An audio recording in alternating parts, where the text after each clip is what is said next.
26 juillet 2025, Stavropol, Russie, 540 km de la frontière ukrainienne.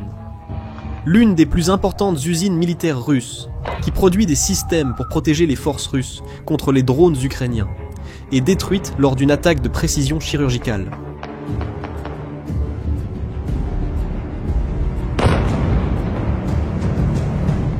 Mais cette explosion n'était pas un cas isolé. Au même moment, à plus de 500 km de là, dans la région de Soumy, quelque chose d'encore plus dévastateur se produisait pour l'armée russe. Quelque chose qui a forcé même les partisans les plus fervents de la Russie à admettre la défaite. Pour comprendre l'importance de cet événement, nous devons regarder vers Koursk, en Russie. Dans cette région, environ 50 000 soldats russes étaient concentrés, avec un plan apparemment solide. Établir une zone protégée à la frontière. Et plus importante encore, forcer l'Ukraine à maintenir ses meilleures troupes loin des autres fronts importants. C'était une stratégie qui fonctionnait depuis des mois. Mais les commandants russes ont commis une erreur fatale. Le 24 juillet, trop confiants dans leur supériorité numérique, ils ont lancé une offensive qui s'est rapidement transformée en ce que les soldats russes eux-mêmes ont appelé un bain de sang. Et voici le premier problème. Les réserves russes étaient à dépositionner trop loin de la ligne de front pour réagir rapidement. Et avec cela, l'Ukraine a saisi l'opportunité. Au lieu de simplement se défendre, ils ont exécuté quelque chose de brillant, une opération que les militaires appellent défense active. Mais qu'est-ce que cela signifie en pratique? Eh bien, les Ukrainiens ont fait exactement le contraire de ce que les Russes attendaient. Au lieu de construire des lignes défensives fixes et de résister sur place, ils se sont délibérément repliés de certaines positions, faisant semblant de battre en retraite. Les soldats russes, voyant les Ukrainiens apparemment en fuite, ont avancé agressivement pour occuper le terrain abandonné. C'était un piège parfaitement calculé. À mesure que les Russes commandos avancèrent de plus en plus profondément, leurs lignes de ravitaillement, comme les convois qui apportaient au lit des munitions, du carburant et des renforts, devenaient de plus en plus étirées et vulnérables. En même temps, les Ukrainiens les attiraient sur un terrain qu'ils connaissaient mieux, où ils avaient préparé des positions de tir et savaient exactement où frapper. Mais, avant de continuer, laisse-moi te poser une question. Les Russes pensèrent qu'ils gagnaient du terrain, mais en réalité, ils marchaient droit dans une embuscade. Et tu veux savoir qui a mené cette contre-offensive? La réponse va te surprendre. La 225e brigade d'assaut ukrainienne. Si tu n'en as jamais entendu parler, je dois te montrer ce que cette unité représente pour l'Ukraine. À l'origine, ce n'était qu'un bataillon de défense territoriale de Kharkiv, formé en mars 2022 par des volontaires désespérés de défendre leur ville. Mais à travers les batailles les plus sanglantes de cette guerre, comme celles qui ont eu lieu à Bakhmout, Avdiivka et l'incursion à Koursk, ils se sont transformés en quelque chose de complètement différent. Désormais commandé par le colonel Oleh Chiryayev, équipé de véhicules allemands Marder et américains Bradley, la 225e était devenue une force d'élite. Et le 25 juillet, ils ont mené une opération impressionnante, quelque chose que les analystes militaires ont qualifié de manœuvre de tenaille parfaite contre le village de Kindrativka, en Ukraine. Une vidéo a même été publiée sur les réseaux sociaux, montrant des images réelles filmées par les propres troupes ukrainiennes, illustrant la précision militaire de cette opération. La façon dont tout a été fait est impressionnante. D'abord, l'armée de l'air ukrainienne a mené des frappes chirurgicales pour semer la panique dans les positions russes. Ensuite, pendant que les Russes tentaient de se réorganiser, la 225e a attaqué par les flancs, encerclant complètement le 30 degrés régiment de fusiliers motorisés. Ce qui s'est passé ensuite a été dévastateur. Les Russes ont été bombardés sans relâche par des systèmes High Mobility Artillery Rocket System, des roquettes d'artillerie de haute précision qui ont détruit leur artillerie, tandis que des essaims de drones traquèrent les soldats et les véhicules individuellement. Le commandant du bataillon russe, Andrei Yartsev, a été tué au combat. Ses troupes, dont beaucoup étaient des recrues mal entraînées, se sont simplement effondrées. Et vous pouvez voir maintenant le résultat de cette opération.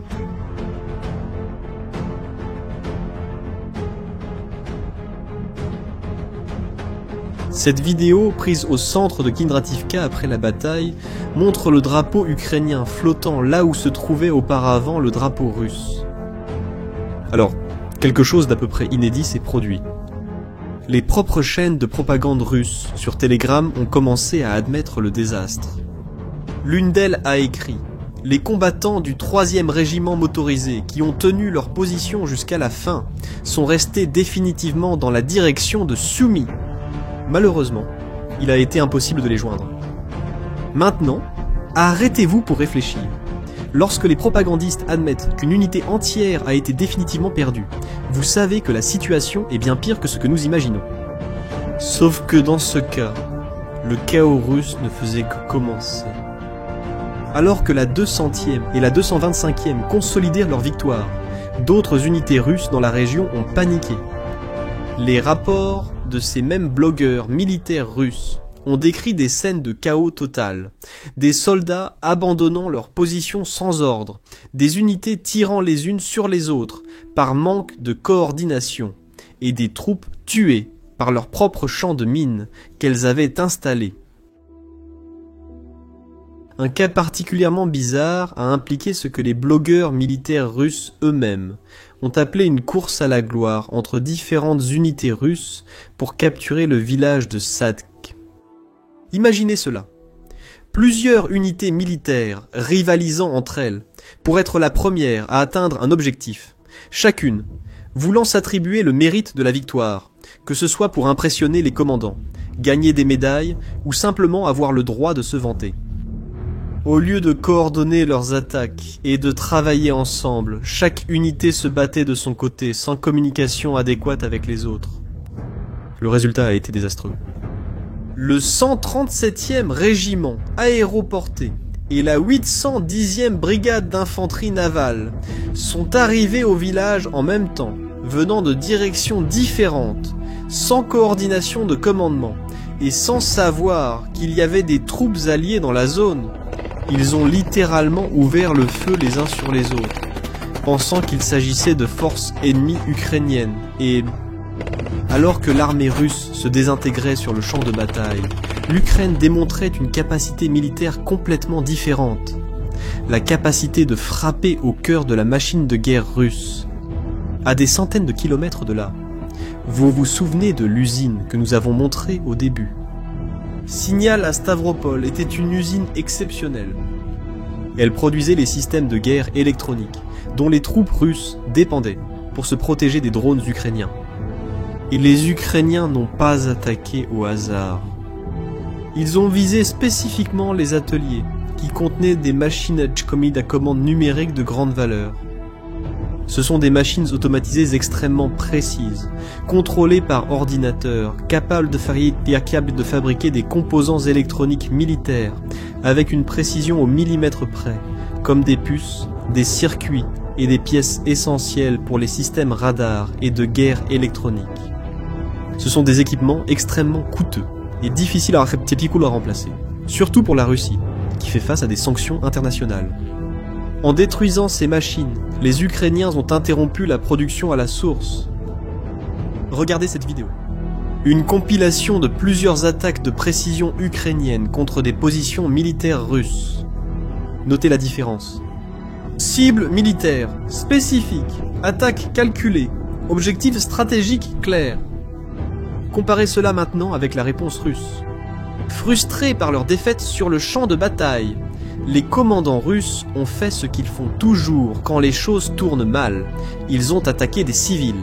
À Sumy, ils ont utilisé des roquettes Grad, des armes très imprécises. Pourtant, elles ont été choisies pour bombarder des zones résidentielles denses. Imaginez la tragédie. Hôpitaux, écoles, marchés, tout est devenu une cible.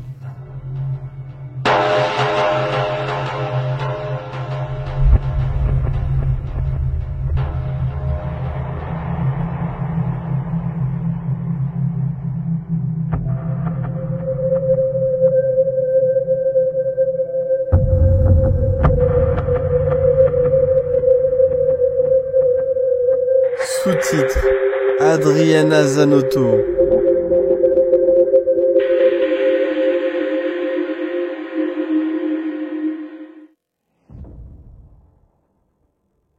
À Odessa, des missiles balistiques ont frappé le marché historique Privos et des immeubles résidentiels tuant des dockers et des familles entières.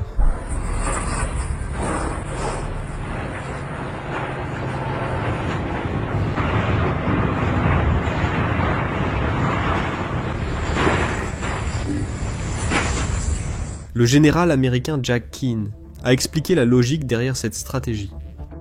Il a dit qu'ils essaient d'épuiser les Ukrainiens, de briser la volonté du peuple ukrainien. Mais, comme l'a également souligné le général Ben Hodges des États-Unis, les bombardements stratégiques contre les civils n'ont jamais fonctionné dans l'histoire. Ils n'ont pas fonctionné contre les Britanniques pendant la Seconde Guerre mondiale, ils n'ont pas fonctionné au Vietnam et ils ne fonctionnent pas en Ukraine. En réalité, cela produit l'effet inverse. Chaque attaque contre des civils unit davantage les Ukrainiens contre la Russie. Mais peut-être que l'effondrement le plus spectaculaire s'est produit dans la guerre de l'information. Pendant des années, les chaînes pro-guerre russes sur Telegram ont contrôlé le récit, présentant chaque défaite comme une victoire. Mais à Soumy, quelque chose de différent s'est produit. L'Ukraine a inondé les réseaux sociaux de preuves visuelles irréfutables. Des vidéos comme celles que nous avons montrées plus tôt, de drones montrant des équipements russes détruits, des images de soldats avançant avec leurs casques, des photographies de drapeaux ukrainiens hissés. Un flot de preuves qui a complètement submergé la machine de désinformation russe. Les blogueurs militaires russes sont entrés dans la panique. Ils ont d'abord essayé de nier, disant que c'était faux ou de la propagande. Quand cela n'a pas fonctionné, ils ont essayé de minimiser, disant que Kindrativka n'était pas si importante que ça. Finalement, ils ont commencé à se rejeter la faute les uns sur les autres, ce qui a provoqué des débats animés sur les chaînes Telegram. Pour la première fois, même les propagandistes russes les plus fervents ont été forcés d'admettre la réalité. L'un d'eux a écrit « La situation sur le front de Soumy se détériore. L'ennemi fait pression non seulement par le nombre, mais aussi par la qualité. Maintenant, arrêtez-vous pour réfléchir. Quand vos propres partisans admettent que l'ennemi a une qualité supérieure, vous savez que vous avez perdu plus qu'une bataille. Vous avez perdu le récit. Et c'est à ce moment de faiblesse maximale que la diplomatie internationale est entrée en action. Donald Trump a vu une opportunité. Le 14 juillet, il avait donné à la Russie un ultimatum de 50 jours pour accepter un accord de paix, sous la menace de tarifs secondaires très sévères. Ces tarifs visaient une cible, les exportations de pétrole russe vers la Chine et l'Inde. Marco Rubio, secrétaire d'État américain, a été direct dans ses propos en disant « La patience s'épuise. Il est temps d'agir. » Et ça a marché.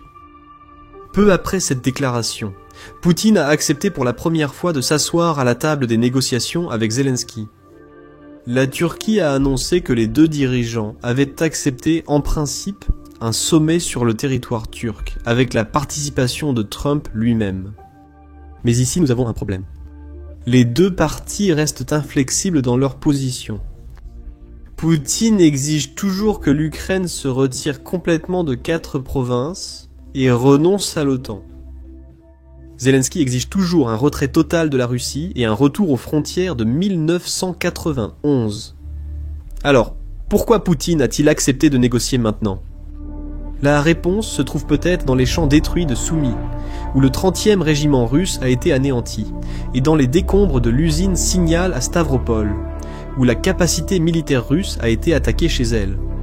La bataille de Soumy n'a pas été seulement une victoire tactique, c'était un tournant qui a révélé de nombreuses failles dans l'armée russe. Coordination, faible qualité des troupes, défaillance du renseignement militaire. C'était aussi une démonstration de la sophistication croissante des forces ukrainiennes et de leur capacité à transformer la défense en une offensive dévastatrice. Plus important encore, c'était la première fois que la machine de propagande russe s'est vue obligée d'admettre une défaite, puisqu'elle ne pouvait plus la cacher, ou la justifier. La guerre continue, mais quelque chose a fondamentalement changé dans ces champs de juillet à Soumy. La question n'est plus de savoir si l'Ukraine peut résister, mais si la Russie peut s'adapter à une nouvelle réalité où ses anciens avantages ne garantissent plus la victoire. Maintenant, je veux connaître ton avis. Qu'est-ce qui t'a le plus marqué dans cette histoire? Les attaques de drones? Ou peut-être le fait que les Russes eux-mêmes admettent les problèmes? Laisse ton avis dans les commentaires ci-dessous. Si cette vidéo t'a aidé à mieux comprendre cette situation complexe, n'oublie pas de mettre un like et de t'abonner à la chaîne pour plus d'analyses sur la géopolitique et les conflits internationaux. Et partage avec ceux qui s'intéressent aussi à ces sujets. Merci d'avoir regardé et à la prochaine vidéo.